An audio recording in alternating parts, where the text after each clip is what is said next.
Hello, আমরা বেরিয়ে পড়েছি। দেখো তিনজনই জামা ষষ্ঠীর জন্য মায়েদের বাড়ি যাচ্ছি। চলো রাস্তায় যেতে যেতে আরও কথা হবে। দেখো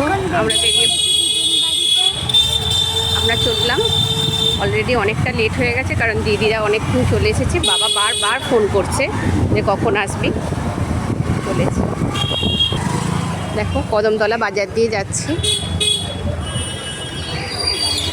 বাজারে আজ ভীষণ ভিড়, ভীষণ ভিড়, বাপরে বাপ। দেখো আমরা চলেছি সামনে। যদিও কালকে আমি সমস্ত মিষ্টি ফল কিনেই রেখেছিলাম, তবু একটু লেট হয়ে গেল, কারণ অভিজিতের তো শরীরটা ভালো না, ও জ্বর হয়েছে, একটুখানি ঘুম থেকে উঠতেও দেরি হয়েছে, তো সেই জন্যই একটু লেট হয়ে গেছে। আমরা চ্যাটার্জিপাড়া ক্রস করছি। আমার বাবার বাড়ি চ্যাটার্জিপাড়ার এই দিক দিয়েই যেতে হয়, বেলগাছিয়াতে। দেখো দেখো এটা চ্যাটার্জিপাড়ায় ওই রেল মানে ওভারব্রিজের আগেই যে বড় বাবার মন্দিরটা আছে, ওই মন্দিরটা। এই মন্দিরটাতে আমি প্রত্যেক বছর শ্রাবণ মাসেই পুজো দিতে আসি। আগে যখন বেলগাছিয়া থাকতাম তখন তো রোজ এই মন্দিরের সামনে দিয়ে যাতায়াত করতাম, ঠাকুরের দেখা হতো। কিন্তু এখন তো অনেক দিন আসা হয় না এদিকে, আর তাই দাঁড়িয়ে একটুখানি প্রণাম করে নিলাম। সমস্ত দোকানে এখন ফুটবলের উত্তেজনা, খালি ফুটবলের উত্তেজনা চলছে। দেখো এটা মনসাতলায় আমাদের এখানে মা মনসার মন্দির, এখানেও একটু যাওয়ার সময় প্রণাম করে নিলাম। মায়ের পুজো হচ্ছে, ষষ্ঠীর পুজো দিচ্ছে অনেকে।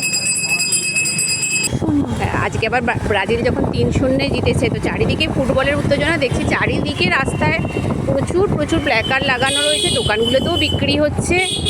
তো আমরা চলে এসেছি মনসাতলা দিয়ে ঢুকেই বীরেপসি মাঠের পাশ দিয়ে আমাদের যেতে হয়। আগে যখন আমার বেলগাছিয়ায় ফ্ল্যাট ছিল তখন এই রাস্তাটায় তো রোজই প্রায় দিনে 2-3 বার যাতায়াত করতাম। এখন কদমতলায় চলে গেছি, এই যে বিডিএফসি মাঠ।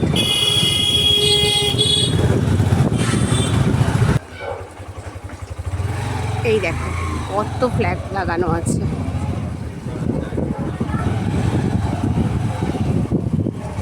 বাঙালির ফুটবল উত্তেজনা।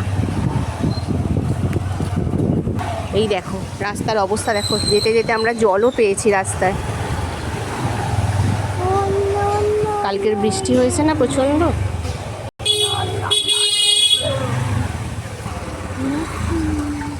এখানে একটা ভীষণ বড়, দেখো ভীষণ বড় একটা প্ল্যাকার্ড লাগানো আছে। অবশেষে আমি চলে এসেছি আমার মায়েদের বাড়ি। এটা আমার মায়ের বাড়ি।